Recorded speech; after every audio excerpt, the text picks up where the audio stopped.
History is always changing. As more documents, videos, photos, testimonies, or other sources are released or found, the historical narrative adapts and should hopefully give a better view of what happened in the past. The Armchair Historian's video on the Tet Offensive has not kept up with these updates. It is out of date.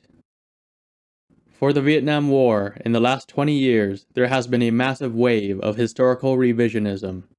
This was driven by the unsealing of many sources by both the American and Vietnamese governments in the early 2000s.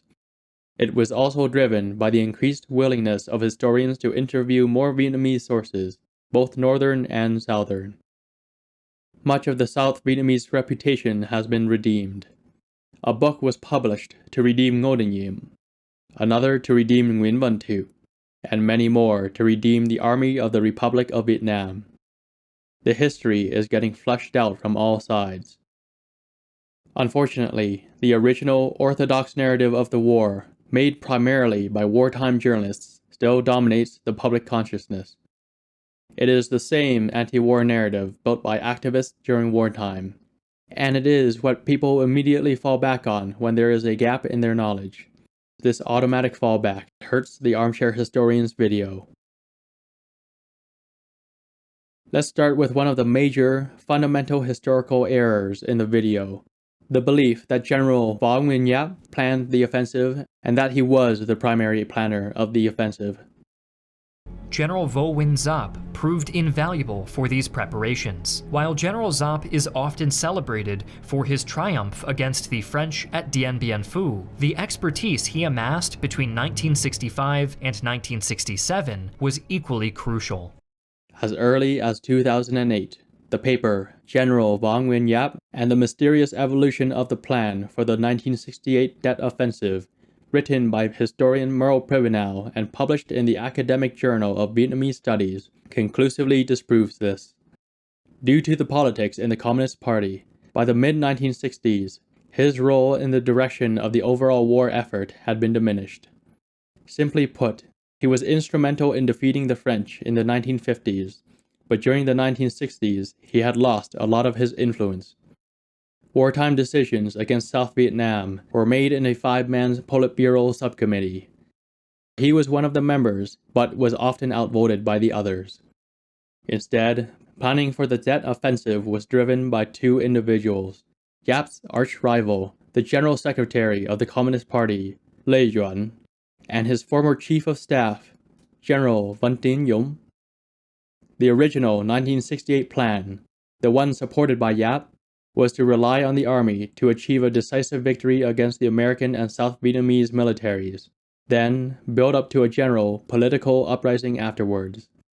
Instead, Lê Duẩn and General Văn Tín Dũng pushed to combine these two together. In July 1967, General Dũng bypassed his direct superior and met privately with Lê Duẩn to override the original plan. This new plan was presented to the Politburo on July 18, 1967. The plan was so radical that Ho Chi Minh himself expressed his hesitation. But Lê Duẩn, as the acting General Secretary of the Communist Party, could push it forward regardless. Records of this meeting and all subsequent planning meetings for the offensive do not mention Giap's presence at all. By the time the Politburo met in October to approve the new plan, Giap, in fact, was in Hungary for medical treatment. He would not come back until February 1968, missing the first wave of the Tet Offensive. It is clear with the latest evidence that Giap directly opposed the Tet Offensive. Unfortunately, assuming that Giap was the planner is a very common fallback. Because most Americans only know General Võ Nguyên Giáp, it was simply assumed that he was the planner of the Tet Offensive. But with this fallback, the Armchair Historian also implied that the Tet Offensive was well organized, and that all Communist units were ready for the offensive. Under Giap's seasoned leadership, the North Vietnamese were well equipped and ready for the forthcoming offensive. Both Moisey and Pribenow demonstrate that the planning was rushed. The final plan was not presented to North Vietnam's Central Committee until December 28th, just 1 month before the offensive. It was not approved until January. Many units were given their orders at the very last second and did not have the time to organize properly for their roles in the offensive. The planning was so hectic that the Armchair Historian mistakenly states the following. On the night of January 29th to the 30th, 1968, leveraging the Tet celebrations, they set the time for their widespread offensive against South Vietnam's urban centers. The offensive was not supposed to be launched on the 30th. It was actually supposed to be launched on the 31st. But because this final decision wasn't made until January 15th, some communist units misinterpreted their last-minute orders and launched their assaults one day early. This resulted in the start of the offensive taking place over the span of several days, as opposed to simultaneously on January 30th. Unfortunately, this outdated history on the planning of the offensive is a result of making old assumptions, which were built off the lack of knowledge on how the Vietnamese Communist Party operated. Another instance of this is when the Armchair Historian makes the following statement. The National Liberation Front, better known as the Viet Cong, was able to make use of North Vietnamese support to exploit this political vulnerability. This seems as though the Armchair Historian is treating the National Liberation Front as a separate entity from North Vietnam. To be fair, this was the propaganda pushed by the Vietnamese communists during the war to make the NLF seem indigenous to South Vietnam. But again, the evidence, as well as direct admission by the Vietnamese communists, refute this. The NLF was always under the control of the North Vietnamese leadership, as it was considered to be the southern wing of the North Vietnamese Communist Party. The official history published by the People's Army of Vietnam, Victory in Vietnam, confirms this. Lê Duẩn, a member of the North Vietnamese Politburo, was directly ordered south to lead the Cochin China Party Committee. Eventually, this would develop into the COSBIN, in a plan approved by the Politburo on February 25, 1961, to form the National Liberation Front in a top-down decision. The current Vietnamese Ministry of National Defense also released a journal article in December 2015, confirming that the NLF was made under the leadership of the Lao Động Party of North Vietnam. Even with the current evidence, with so many of the NLF leadership being officers of the People's Army of Vietnam, or were part of the Lao Động Politburo, it was quite clear early on that the NLF was part of the North Vietnamese military and political command structure. While it is clear that the information on the North Vietnamese is out of date, the information on South Vietnamese forces is not much better. With the American public's focus on the American participation in the war, information about the Army of the Republic of Vietnam, or the ARVN, is heavily simplified, stereotyped, or ignored. This is bad to the point that even basic information on the war is incorrect. This is clear instantly in the map of the offensive kicking off in II Corps. The locations of these South Vietnamese units do not make any sense whatsoever. ARVN II Corps defends the center of South Vietnam, which is split north-south by the Annamite mountain range into the Central Highlands and the lowland coast. This massive region is defended by two main ARVN divisions, the 22nd and the 23rd Infantry Divisions. The 22nd defends the northern half, with its headquarters switching between Kon Tum in the northern end of the highlands, or Ba Gi close to the coast. Its 40th, 41st, 42nd, and 47th regiments are spread out to provide security, typically around major population centers. The 23rd defends the southern half, with its headquarters at Ban Mae Thuột, and its 44th, 45th, and 53rd regiments defend the southern half of the region, also at major population centers. II Corps headquarters is between both divisions at Pleiku. The mountains and jungle of Military Region 2 control where both of these units are deployed. Kon Tum and Ban Mae Thuột are the largest cities to the northern and southern ends of the highlands. Everywhere else is jungle and mountain. With this background information in mind, this map presented by the Armchair Historian doesn't quite make sense. The 42nd ARVN Regiment has been promoted to a division. The 22nd ARVN Division is deployed at the 23rd ARVN Division's headquarters at Ban Mae Thuột, which is mistakenly labeled. The name Ban Mae Thuột was the name of the city under South Vietnam, and was renamed to Buôn Ma Thuột when North Vietnam took over.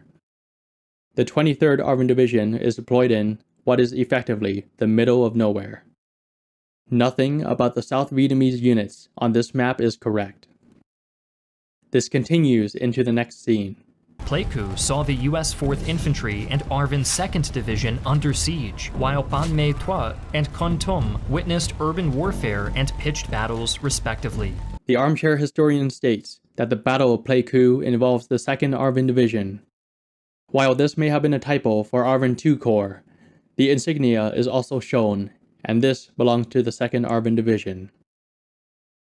Just the very first two scenes depicting the offensive have significantly bad errors. Fortunately for the armchair historians, the next few scenes have more or less correct information. But it is in the depiction of the Battle of Huế where the quality of the history falls apart. To know why the armchair historian's Battle of Huế is poor, it is easier to give a short summary of the battle. This summary is sourced from the Battle of Huế 1968 Osprey illustrated book written by historian James Wilbanks and published in 2021, as well as the official U.S. Army Center of Military History monograph written by Eric Villard and published in 2008. In 1968, I Corps had two divisions defending it. The 1st ARVN Infantry Division in the northern two provinces and the 2nd in the southern three. As the only infantry division present in the area, the 1st ARVN was spread over Quảng Trị and Thừa Thiên provinces. Its 1st and 2nd regiments were in Quảng Trị, while the 3rd was deployed in the districts around Huế. Its headquarters was in the northern corner of Huế. The American 3rd Marines were also present in northern I Corps, focused in Dom Ha. With more North Vietnamese units moving closer to Khe Sanh, General Westmoreland ordered the gradual redeployment of the 1st Cavalry Division to northern I Corps, mostly to Quảng Trị province. Focusing on the area around Huế, it did not have much personnel. Up until 1968, Huế had not seen much action, other than some terrorist attacks. Because of this, most military personnel were deployed in Quảng Trị province, or in the districts around the city, as opposed to within it. Within the city, the 1st ARVN HQ was located in the Mang Ca compound, holding mostly support troops and staff. The only combat troops were a 36-man recon platoon and the elite Hắc Bao company. There was also a MACV compound with 200 American and Australian advisors. Several regional force companies and popular force platoons were scattered in and around the city. In all, fewer than 1,000 troops were deployed in the greater metropolitan area, and, due to the holidays, many of them were on leave. The closest Allied units were on the outskirts of the province, performing routine patrols or deployed at various centers and facilities along Highway 1. On January 31st, at 2 to 3 a.m., the 4th, 5th, and 6th Pavan regiments struck the city. They took their objectives quickly due to the very light defenses, many of them simply walking in. Within hours, Allied forces in the Mang Ca and MACV compounds were fighting for their lives, and isolated rough puff units were cut off. By dawn, communist flags flew over the majority of the city. General Ngo Quang Truong, commander of the 1st ARVN Division, immediately ordered South Vietnamese units back to the city. Unfortunately, due to the lack of information, outside command was under the impression that only a small diversion force had attacked, rather than a whole division's worth of soldiers. So American forces only sent a reduced Marine company, which joined with several M48s and picked up an ambushed ARVN 7th Cavalry unit. They all walked right into a battalion-sized ambush. Over the next month, while South Vietnamese and American units were fighting across the entirety of I Corps, reinforcements could only slowly join the fight in the city. Battalions were sent in at a time as they were freed up from the fighting elsewhere. Due to this, the battle dragged out, with Allied forces clearing out Huế in intense urban fighting, working inwards towards the citadel. Even while they were losing ground, Communist forces continued sending in reinforcements, with a battalion each from the 24th, 29th, and 90th Regiments joining the battle. After almost a full month of fighting, South Vietnamese and American soldiers reached the citadel, stormed it, and seized it back on February 25, 1968. With this summary of the Battle of Huế, we can now analyze the Armchair Historian's portrayal. Meanwhile, the historic city of Huế became a major battleground. The 6th Pavan Regiment and Viet Cong forces mounted a coordinated attack, capturing significant portions, including the Imperial Citadel. The subsequent battle was among the offensive's fiercest. Right off the bat, Allied forces looked plentiful and deployed evenly around the city, defending throughout. Communist forces had to fight their way inwards, slowly. This is incorrect. In the real battle, there was very little resistance on the way in. This animation makes it seem that Communist forces fought hard to take the city, when in reality, it was the other way around. The next line is one of the worst historical mistakes in this video. The 1st Marine Regiment, alongside the 1st and 3rd ARVN divisions, faced challenging urban warfare against entrenched enemies within Hué's ancient structures. The grievous error is this. The 3rd ARVN Division didn't even exist yet. It was not formed until late 1971. This is 1968. With this mistake, the number of South Vietnamese soldiers fighting for the city doubled in size. The 6th Pavan Regiment and Viet Cong forces mounted a coordinated attack, capturing significant portions, including the Imperial Citadel. The subsequent battle was among the offensive's fiercest. With what is being said in the narration, alongside the depiction being shown, it gives the impression that a single Pavan regiment plus an unspecified number of NLF forces managed to take the city of Huế from the 1st ARVN Division, the 3rd ARVN Division, and the 1st Marine Regiment. This significantly magnifies the achievement of Communist forces, while simultaneously exaggerating the incompetence of South Vietnamese forces by showing far more Allied troops than were actually present at this stage of the battle. He also makes the following statement. Under General William Westmoreland, U.S. strategy saw their forces combating regular enemy units, while ARVN divisions focused on pacification efforts in the surrounding area. After 26 intense days, U.S. and ARVN forces finally reclaimed Huế. If he is talking about the Battle of Huế, then this is just incorrect. It is a basic fact that there were more South Vietnamese dead and wounded from the Battle of Huế compared to American losses. And this statement robbed those men of their sacrifice. It is broad simplifications like this that show a disconnect between the general understanding of the division of labor in the war. American forces were deployed into combat deeper in the jungle, attempting to engage with full-sized Pavan forces.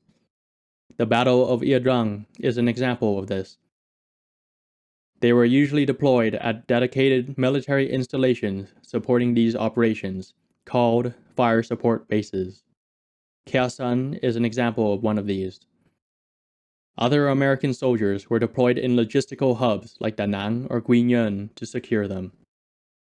On the other hand, South Vietnamese forces, like the Armchair Historian said, were deployed in pacification. This meant the countryside, but also meant that South Vietnamese forces were the primary defenders of the major cities and towns. That is the sole reason for the Rough Puff unit's existence. And since the main targets of the Tet Offensive were the cities and towns, it was South Vietnamese units that did the majority of the fighting and took the majority of the casualties. This video appears to show primarily American soldiers, giving the impression of the opposite.